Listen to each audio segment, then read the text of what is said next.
오늘 운동 갔다 와서 엄청 꼬질꼬질한 상태이거든요.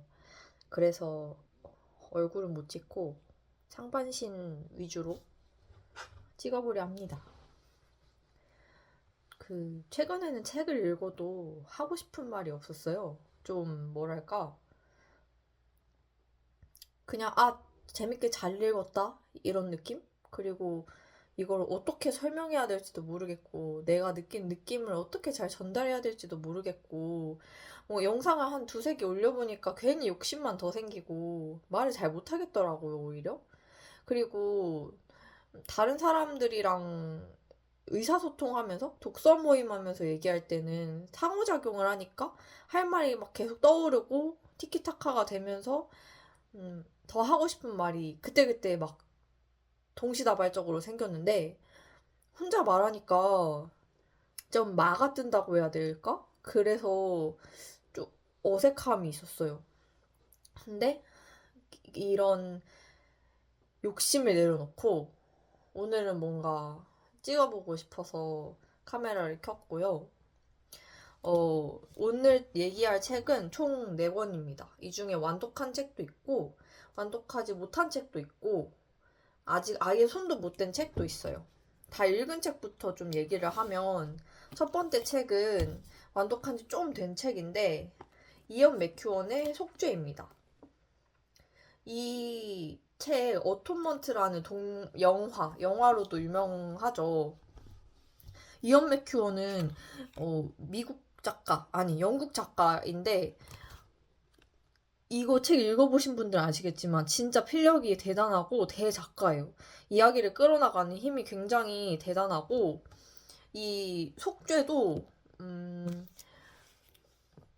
1부, 2부, 3부가 완전히 구분되고 마지막에 약간 반전? 아니면 반전까지 있으면서 손을 몰입력이 좋은, 손을 못 뗄 정도까지는 아니고 페이지 터너까지는 아닌데 몰입력이 굉장히 좋은 소설입니다. 이언 맥큐언의 속죄의 줄거리를 잠깐 말씀을 드리면요.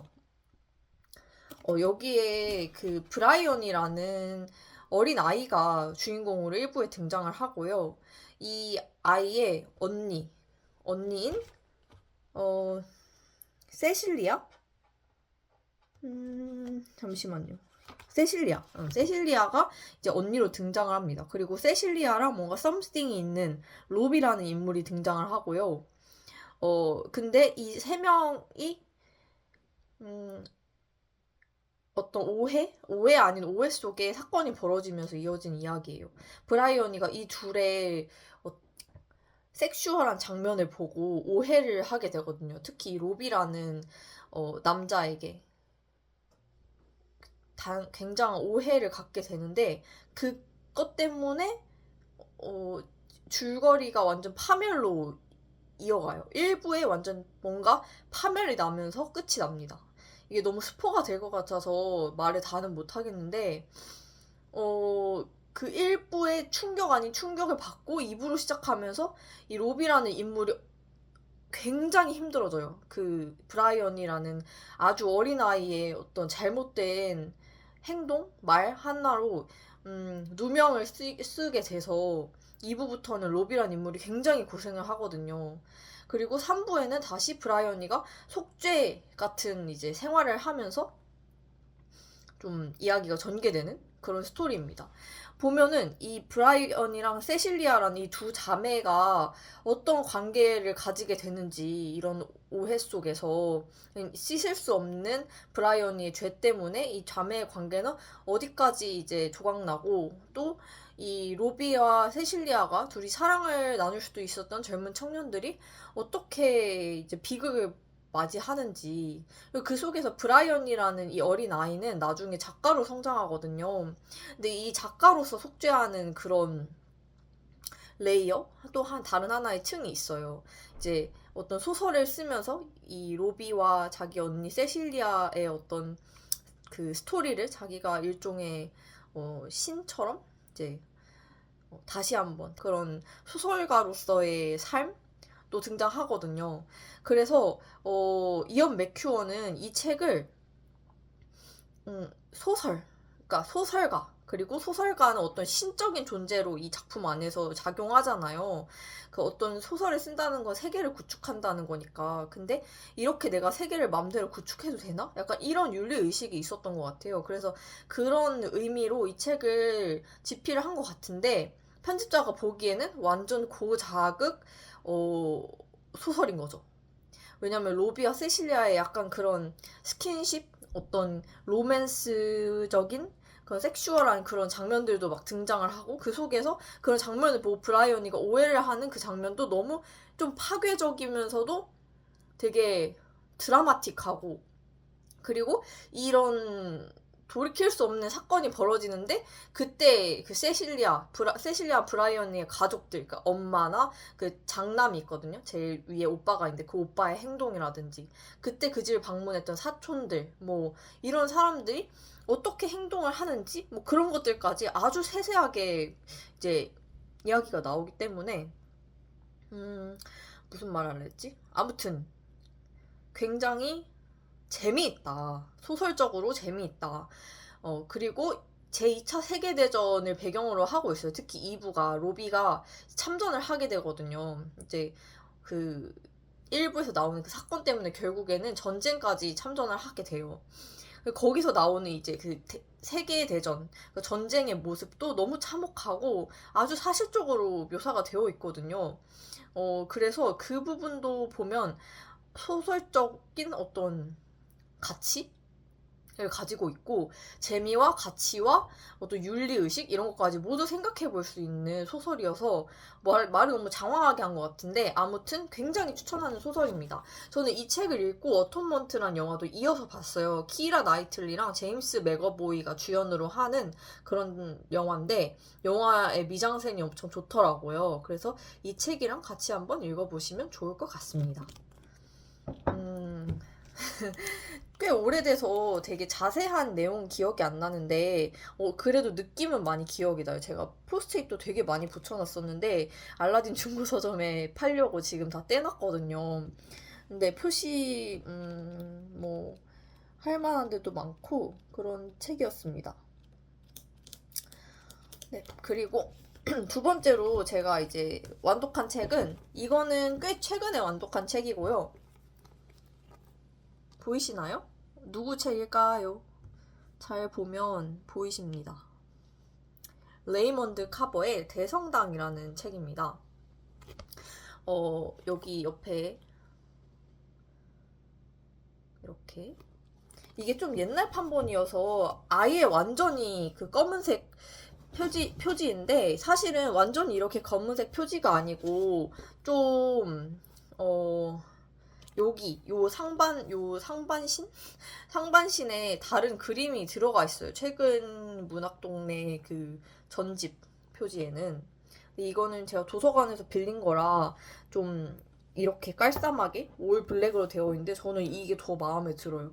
그래서 이 책도 읽었고, 사실 레이먼드 카버에 대해서 제가 좀 관심을 갖게 된 거는 무라카미 하루키 때문인데요. 무라카미 하루키가 어떤 에세이였나?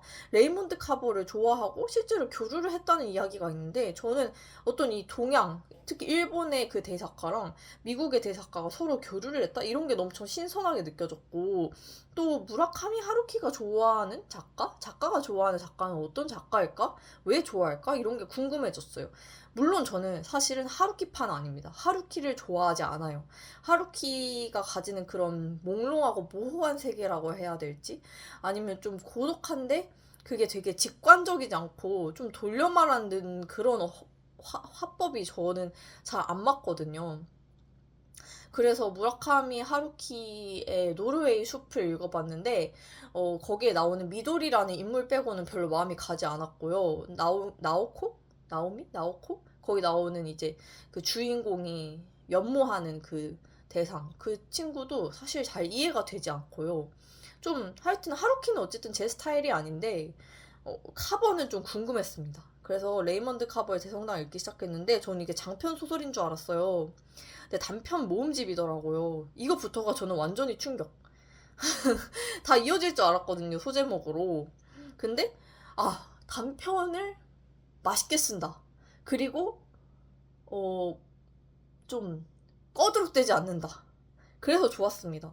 앤드류 포터가 생각나기도 했고요. 앤드류 포터 그 빛과 물질에 관한 이론이 되게 유명한데, 이제 그 책 말고 최근에 한국어로 가장 최근에 번역된 게 사라진 것들이라는 단편집인데, 그게 이제 그거랑 좀 비슷하게 느껴졌어요. 빛과 물질에 관한 이론을 쓴 그 작가 앤드류 포터가 중년으로 접어들면서 카버랑 비슷한 나이대에 도달하면서 비슷한 그 중년의 고독함? 어떤 그런 것들이 겹쳐져서 비슷해진 게 아닐까? 라는 생각이 들기도 했습니다. 근데 카버는 조금 더 테토남이에요. 테토남이고 가장 좋았던 단편을 이야기하자면 별것 아닌 것 같지만 도움이 되는 이라는 작품입니다. 저는 사실 대성당이라는 작품보다 훨씬 좋았어요. 대성당은 벌써 잘 기억도 안 날 정도고, 이 별것 아닌 것 같지만 도움이 되는 요 단편은 이 분위기 자체가 너무 머릿속에 생생하게 기억이 나요. 여기에 나오는 주인공이 짧게나마 여기 줄거리 예약하면 여기 나온 주인공이 아들이 있어요. 아들 생일을 맞아서 케이크를 주문을 해요. 근데 이제 케이크를 주문을 했는데 이 아이가 차 사고가 난 거예요. 차 사고가 나서 이제 약간 혼수 상태 아닌 좀 애매한 혼수 상태에 진입을 합니다. 그러니까 뇌사라고 의사가 판단하지 않아요. 그래서 더 똥줄이 타는 거죠. 근데 하여튼 그런 일이 벌어지고, 그러니까 케이크를 안 찾아갔을 거 아니에요. 그러면 그 케이크를 예약한 그 케이크 집에서는 계속 전화를 하겠죠. 이거 왜 안 찾아가시냐고. 그러면서 벌어진 일인데, 사실 이렇게 요약을 하면 하나도 이 작품의 반의 반도, 그러니까 한 100분의 1도 소개를 못하는 것이고, 이 분위기를 느끼려면 이 작품을 읽어야 돼요. 일단은 막 엄청 호들갑스러운 문체가 아니에요. 그냥 이런 사건이 벌어지고 병원에서는 이런 말들을 하고 이런 게 되게 엄청 차분하고 건조하게 쓰여져 있어요. 그리고 마지막에는 그러면서 좀 인류애를 찾을 만한 좀 따뜻한, 건조한데 따뜻한, 이제 굳이 따지자면 약간 시즈프 신화를 읽을 때 느낌이랑 조금은 비슷한, 그러니까 건조한데 따뜻한 그런 작품이고요. 잘 쓴다. 단편의 대가다. 라는 생각이 드는 그런 작품이었습니다. 전반적으로 이 단편을 잘 쓴다는 거는 좀 여운을 남기게 하는 게 중요하다고 저는 생각을 하는데, 모든 단편이 어떤 여운을 가지게 해요. 진짜 그 단편마다 살아 숨쉬는 인물이 있고, 실제 그 인물이 있는 것 같고, 어디선가 살고 있었던 것 같고, 그 인물들의 기나긴 삶에서 되게 찰나의 순간. 근데 그 찰나의 순간이 돌이켜보면 되게 중요한 순간이었던 그런 때도 있고, 어떤 단편에서는 그런 때도 있고, 뭐, 아니면, 인상적인 순간? 그런 거를 잘 포착했었어요. 관찰력이 엄청 좋은가 보다. 일상의 관찰에서부터 이런 게 비롯되지 않았을까? 이런 생각이 들고, 또 알코올 중독자가 되게 많이 나오거든요. 레이먼드 카버 단편에서. 왜 그럴까? 설마 카버가 알코올 중독이었을까? 이거 거의 그런 느낌인데? 하고 쳐보니까 맞더라고요. 알코올 중독자로 살다가 이제 두 번째 부인인가를 만나면서 완전 굿 카버가 됐다고요. 배드 카버에서 굿 카버로 넘어갔다. 좀 그래서 작품마다 분위기가 좀 다를 수가 있겠구나라는 생각을 했고, 어떤 실직한 남성, 그리고 좀 그런 실직하고 알코올 중독이 좀 한심한 남성인데 그를 찾아오는 어떤 아내가 있고, 뭐 이런 류의 소설도 있고, 좀 근데 그거를 막 그 사람을 엄청 주인공을 연민으로 바라보지도 않고, 그렇다고 해서 막 엄청나게 막 그 채찍질 하지도 않고, 그게 그런 균형이 있는 것 같아요. 모든 주인공을 좀 한 발짝 떨어져서 어떤 한 2, 30m 거리에 있는 차창 너머로 누가 보면서 쓴 그런 작품들이 많이 있습니다. 그래서 저는 개인적으로 생각보다 재밌게 읽었고, 단편의 맛이 좋았어요. 원래 단편의 맛이 뭐냐 하면 짧은 시간마다 쪼개서 읽을 수 있다는 게 장점이잖아요. 그래서 시간이 많이 안 날 때도 한 편씩, 한 시간이면 한 편 정도, 한 편, 한두 편 읽을 수 있으니까 회사 직장 생활하면서도 점심시간에 나가서 거의 2월 한 달 동안 대성당을 즐겁게 읽었습니다. 여러분들에게도 추천하고요. 아마 다음 주 중에는 이 작품을 가지고 그 독서 모임을 할 거예요. 그래서 그때까지는 반납하지 않고 연장을 하면서 어차피 저 말고 이 책을 아무도 예약을 한 것 같지 않길래 연장을 해서 독서 모임도 해볼 참입니다. 그래서 이렇게 카버의 작품도 좀 소개를 해봤고요. 지금 그렇다면 두 권의 책을 완독을 했는데 읽고 있는 책은 무엇이냐라고 한다면 한 권은 오늘 시작한 건데 지금 실물책이 없고요. 이렇게 여기 옆에 띄우고자 한다면 제오 도살장, 커트 보니것의 제오 도살장입니다. 근데 양장본 표지가 있더라고요. 그것도 여기다 띄워볼게요. 그게 너무 예뻐가지고 도서관에서 이제 구경하다가 자연스럽게 집어왔거든요. 근데 반전 소설이라고 하대요. 그래서 뭔가 SF라고 들었던 것 같은데 뭐 디스토피아 SF 이런 느낌인 줄 알았는데 반전 소설이라고 해서 지금 굉장히 궁금합니다. 아직 초반을 읽고 있어서 지금 어떻게 전개될지 잘 몰라요. 어쨌든 그렇게 지금 읽고 있는 소설이 있고 또 한 권은 이제 아까 그거는 회사에서 회사 점심시간 때 좀 읽었던 책이고 지금 얘기할 책은 제가 밤에 자기 전에 친구랑 교환 독서를 하고 있는 따끈따끈한 한국 소설집입니다. 뭐냐면요. 이상문학상 작품집입니다. 짠! 여기 친구가 포스트잇도 되게 많이 붙여놨어요. 저 교환독서 처음 해보는데 너무 설레는 거예요. 원래 제가 책에다 절대 표시 안 하고 밑줄도 안 긋고 보통 도서관에서 보니까 밑줄 못 긋고 중고 서점에 팔아야 되니까 또 밑줄 못 긋고 뭐 이렇게 했는데 이런 약간 사치? 저한테 사치 아닌 사치처럼 제가 줄을 막 긋고 친구랑 책으로서 소통하는 게 너무 기분이 좋은 거예요. 그래서 어제도 자기 전에 그 제가 만드는 하이볼 한 잔 들고 마시면서 이 책을 읽었는데 진짜 너무 충만한 기분이 들었어요. 일요일 밤에 도피하고 회피하고 싶잖아요. 그럴 때 책을 읽어보세요, 여러분. 그냥 내일이 안 온다 생각하고 술을 좀 홀짝거리면서 책을 읽으면 일단 스르르 잠이 올 거고요. 잠이 안 올 사람도 잠이 올 거고, 재밌어서 잠이 안 오면 재밌었잖아. 즐겼으니 됐잖아. 만약에 스르르 잠이 온다면, 일요일 밤에 원래 잠 잘 안 오는데, 월요일에 출근했으니까 잠 잘 안 오는데, 잠이 잘 오니까 좋잖아. 어쨌든, 재밌거나 잠이 잘 오거나, 둘 다 좋으니까 사실 책을 안 볼 이유가 없다는 거죠. 특히 일요일 밤에는. 여러분, 일요일 밤엔 책을 읽으십시오.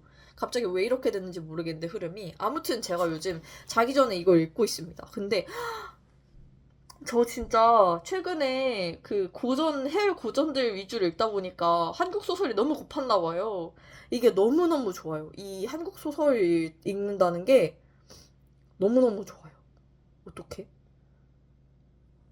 일단 첫 작품 예소연 작가의 그 개화 혁명. 이거는 이동진 평론가님도 막 작년에 소개하시고 되게 유명한 작품이고 예소연 사랑과 결함도 엄청 핫했고 그렇잖아요. 되게 핫한 신인이죠. 물론 첫 작품도 저는 굉장히 재밌게 읽었고요. 같은 세대의 여성으로서 가지고 있는 어떤 감성이랄까? 생각? 이런 게 비슷하고 또 이제 부모님의 장례식을 치르면서 이어지는 이야기라는 게 저는 아직 경험하지 못했지만 뭐 누구나 언젠간 경험하게 될 확률이 높은 이야기잖아요. 그런 점에서 되게 몰입하면서 그리고 같이 슬퍼하면서 읽은 이야기였고요. 그래서 충분히 저에게 엄청난 의미가 있는 소설이었지만 제가 제일 좋아하는 지금까지 읽은 지금 허리케인 나이트까지 읽었는데 잠깐 보시면 이렇게 지금 대상 수상작 그리고 여기 밑에 마음 깊은 숨 그리고 그 문학적 자서전, 이렇게 예소연 작가의, 대상 수상한 예소연 작가의 작품, 이런 게 3개 있고요. 그리고 그 다음에 우수상을 탄, 작가님들 작품도 쭈루룩 있는데, 저는 지금 여기까지 읽었어요. 문지혁 작가님의 허리케인 나이트까지 읽었단 말이죠.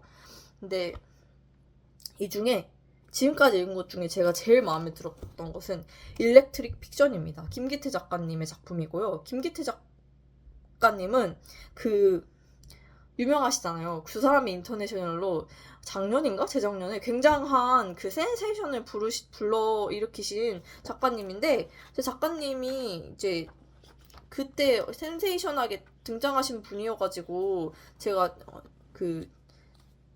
뭐지? 어떻게 생긴 분인지는 잘 몰랐는데, 그렇게 약간 익숙한 듯 익숙하지 않은 그런 인상을 주시더라고요. 근데 왜 제가 이 일렉트릭 픽션을 좋아하냐면요,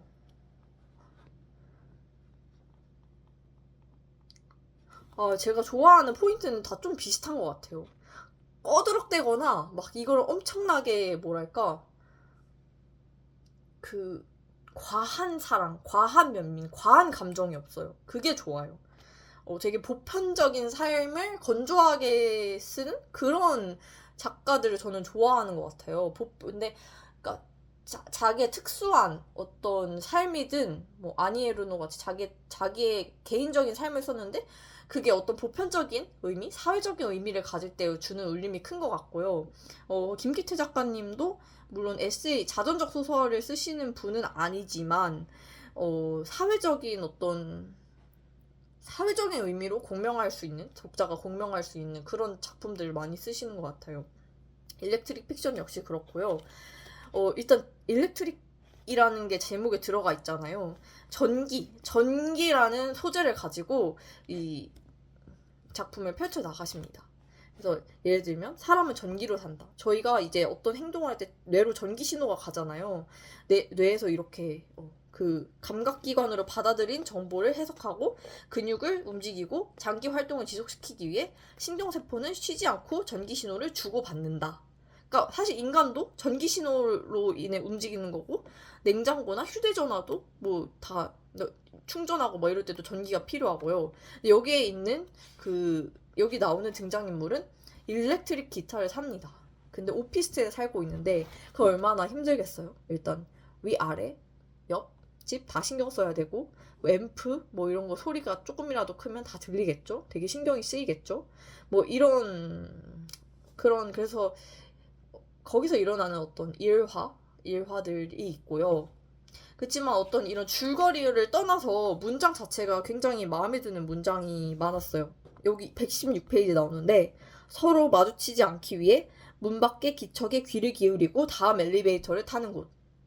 여러분들도 그러시나요? 저만 그런 거 아니죠? 저는 아침에 출근할 때, 출근 시간대에 사람들이 많이 나가잖아요. 이 건물에서. 저는 어떻게든 피하고 싶어서 그 엘리베이터가 움직이고 있으면 그냥 계단으로 걸어 내려가요. 좀 머쓱하달까? 그리고 그 윗집이나 옆집에 얼굴을 알게 되는 순간 뭔가 많은 걸 계속 신경 쓰게 될 것 같다는 느낌이 드는 거예요. 왜냐면 저는 사람에 대한 관심이 지대하고, 좀 이제 상상이나 좀 그런, 이 사람 어떤 사람일까? 호기심. 그냥 그 사람이 어떤 사람인지 상관없이 내 주위에 있는 인물이라면 갑자기 그런 관심이 쉽게 생기는 사람이라서 일부러 좀 안 마주치려고 한단 말이죠. 왜냐면 그런 게 좀 어떤 이웃에 대한 애정일 수도 있겠으나, 또 한편으로는 에너지를 요하는 일이다 보니까 저는 좀 피하고자 하거든요. 근데 여기서 정확히 그 부분을 잘 짚어줬고요. 그리고 117페이지엔 이런 문장도 있습니다. 그는 진짜 삶이라 부를 만한 것은 문 안에 있다고 느꼈다. 문 밖의 일은 문 안의 삶을 위하여 수행하는, 견디는 무엇이었다. 집 문 안에 있는 것들에서 진짜 삶이 있고, 문 밖에 있는 일은 우리가 집 안에 있는 삶을 위해서 수행하는, 견디는 무엇이었다. 여러분 다는 아니시겠지만 많은 분들이 생업에 종사하시고 그러고 주말이나 쉬는 날은 주에 정해져 있으시잖아요. 사실 우리가 결국에는 집 안에서 어떤 평화롭게 있는 거를 좋아하는 사람들이 많은데 문 안의 삶을 위해서 견디는 무언가를 수행하고 계시죠, 다들. 많은 분들도 당연히 계시겠지만. 그래서 저는 도비로서 이런 문장이 마음에 와닿는답니다. 답니다.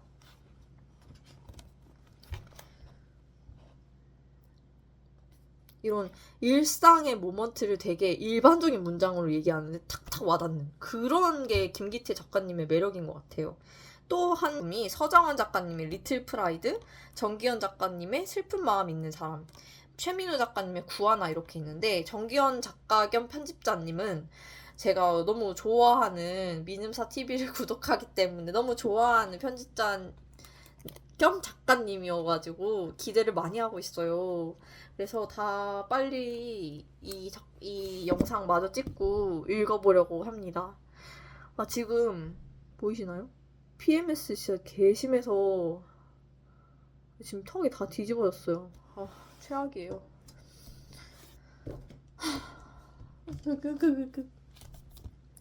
이제 마지막 책입니다. 이거는 그 풀무질이라는 해방촌에 있는 헌책방에 가서 사온 책인데요.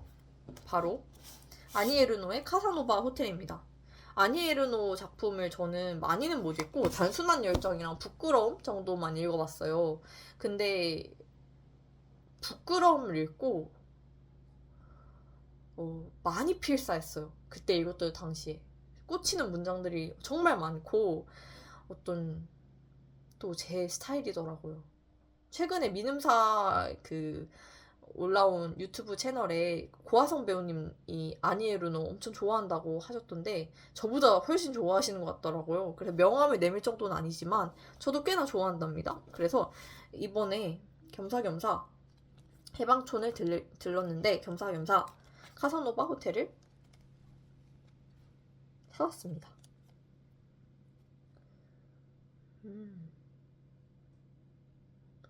오, 꽤 관능적인? 근데 좀 슬프게 꽤 충격적인 소설인 것 같네요. 오, 키워드가 만만치 않아요. 여러분, 제가 보여만 드릴게요. 읽지 않고 보여드리겠습니다.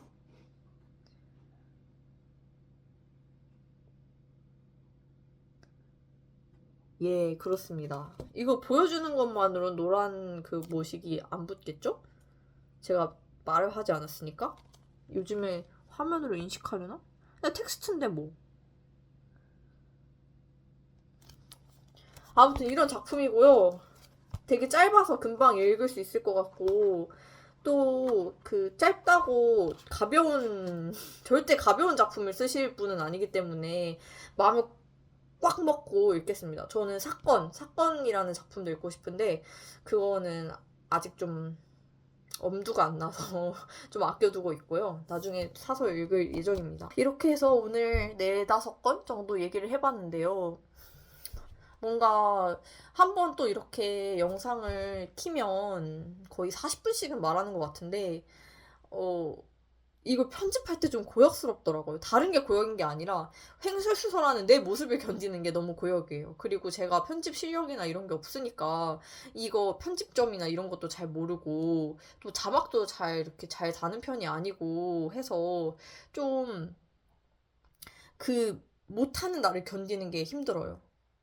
최근에 그랬어요. 그래서 잘 못 올렸고요. 이것도 언제 편집하게 될지 모르겠지만 오늘 뭔가 월요병 퇴치 기념으로 운동도 했겠다. 밥도 먹었겠다. 지금 저에게 남은 짧은 한두 시간의 일부로 이 영상을 찍는데 시간을 할애하고 있고요. 언젠가 진짜 책을 원 없이 읽고 이런 걸 소개하고 소통하면서 사는 삶을 살고 싶어요. 저는 사실 그것이 저의 어떤 원대하고 또 지대하고 또 굉장히 소망이 가득한 그런 꿈입니다. 네. 혹시 이 영상을 누군가 보실지 안 보실지 모르겠는데요. 일단은 봐주신 분이 있다면, 여기까지 봐주신 분은 없을 것 같은데, 봐주신 분이 있다면 너무너무 감사드립니다.